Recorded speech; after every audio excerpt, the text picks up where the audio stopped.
आपका जमीर जिंदा क्यों नहीं है? किस सूरत से आप पाकिस्तान से क्रिकेट मैच खेलेंगे जब हम पानी नहीं दे रहे हैं? 80% पानी पाकिस्तान का हम रोक रहे हैं। ये कहकर के पानी और खून नहीं बहेगा, आप क्रिकेट मैच खेलेंगे? मैडम, मेरा जमीर तो गवारा नहीं करता कि मैं उस मैच को देखूंगा। क्या इस हुकूमत में इतनी हिम्मत है कि उन 25 मरने वालों को फोन करके कहे कि देखो हमने ऑपरेशन सिंदूर में बदला ले लिया, अब तुम पाकिस्तान का मैच देखो? पाकिस्तान की ISI, पाकिस्तान का डीप स्टेट, उनका हयाती मकसद ये है कि हमेशा भारत को कमजोर किया जाए।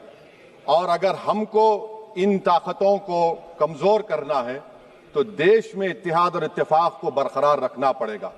अगर हम बुलडोजर के जरिए या फिर लिसानी जबर के जरिए या मजहबी फिरका परस्ती के जरिए अक़लियतों को निशाना बनाएंगे तो हम खुदा ना खास्ता उन पड़ोसी मुल्क के दहशतगर्द तंजीमों को कहीं कामयाब ना हो जाए।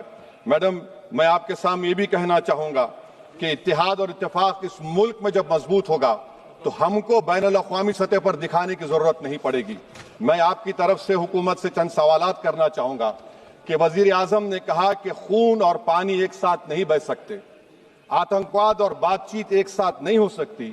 तो मेरा सवाल आपके जरिए से वजीर आजम और हुकूमत से यह है, फिर जिन इंसानों को बैसारा की वादी में मारा गया था, क्या आपका जमीर इस बात की इजाजत देता है कि आप ट्रेड बंद कर दिए, पाकिस्तान का एयरक्राफ्ट हमारे एयर स्पेस में नहीं आ सकता, उनकी कश्ती हमारे पानी में नहीं आ सकती, ट्रेड खत्म हो चुका है डायरेक्ट इनडायरेक्टेड, आपका जमीर जिंदा क्यों नहीं है? किस सूरत से आप पाकिस्तान से क्रिकेट मैच खेलेंगे जब हम पानी नहीं दे रहे हैं? 80% पानी पाकिस्तान का हम रोक रहे हैं। ये कहकर के पानी और खून नहीं बहेगा, आप क्रिकेट मैच खेलेंगे? मैडम, मेरा जमीर तो गवारा नहीं करता कि मैं उस मैच को देखूंगा।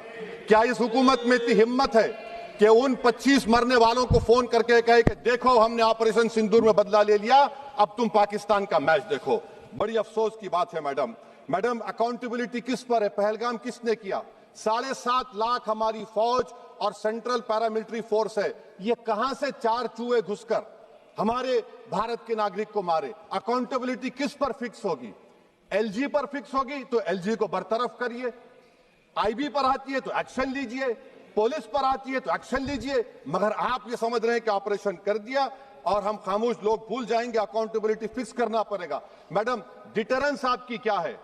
आपने सर्जिकल स्ट्राइक किया, आपने बालाकोट किया, फिर ये पहलगाम हुआ, तो आपकी डिटरेंस की पॉलिसी नाकाम साबित हुई, कश्मीर की पॉलिसी नाकाम साबित हुई, 370 हटा दिया आपने एक रियासत को यूटी बना दिया और उसके बावजूद भी दहशतगर्द वहां पर पहुंच गए।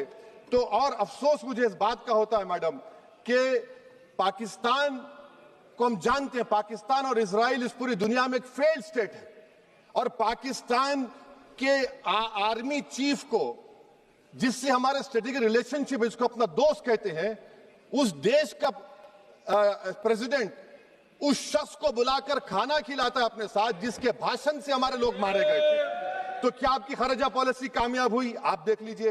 अच्छा, हमारे देश में एक ऐसी तंजीम है जिसका वजूद नफरत की बुनियाद पर और मजहबी अज़वियत को फैलाने के लिए बनाया गया, उनको तकलीफ है सेकुलरिज्म से, सोशलिज्म से, मगर हमारे संविधान के प्रियम्बल में लफ्ज सॉवरेन है। सॉवरेन का मतलब यह है कि हम खुद मुख्तार हैं, हम हाकिम आला हैं, हम अपने मुल्क के मुकद्दर का फैसला करेंगे। एक गोरा व्हाइट हाउस में बैठकर भारत की सीज फायर का ऐलान करेगा? यह आपका नेशनलिज्म है? अफसोस होता है मुझे सर। मैडम, मैं आपसे पूछना चाह रहा हूं कि अगर एक चचा सैम ऐलान कर रहे हैं तो हमारी फौज पर क्या असर पड़ा होगा? हमारे उन पायलटों पर क्या असर पड़ेगा जो नहीं मालूम कितनी ऊपर आसमानों पर भारत की हिफाजत कर रहे हैं? वो नेवी का सिपाही जो समंदर में खड़ा हुआ है, उसको यह नहीं मालूम हो रहा है कि मेरा प्रधानमंत्री ऐलान नहीं किया, एक गोरे ने ऐलान किया। बड़ा ये आपके कैसा होगा ये? मैडम, मेरा सवाल हुकूमत से यह भी है कि हम कोई एडवर्सेरियल कंट्री नहीं है अमेरिका के लिए, हम दोस्त हैं, स्ट्रेटेजिक रिलेशनशिप है, क्या क्या एग्रीमेंट हमने साइन नहीं किया, तो क्या ये दोस्ती निभा रहे हैं? मैडम, मैं हिस्टोरिकल एग्जांपल दे रहा हूं, क्रुश्चेव और टीटो। क्रुश्चेव ने दबाव डाला, टीटो ने कहा मैं नहीं मानता, मैं नैम ज्वाइन करूंगा।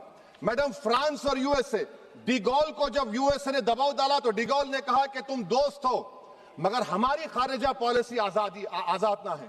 मैडम वहीं पर आप देखिए गुजराल साहब, जिसको कहते सबसे कमजोर थे, वजीर आजम थे, उन्होंने बहादुरी का मजारा किया, रिफूलिंग करने नहीं दिया। वियतनाम 20 साल यूएस से लड़ा मगर झुका नहीं, और हम उनको बोल भी नहीं पा रहे हैं।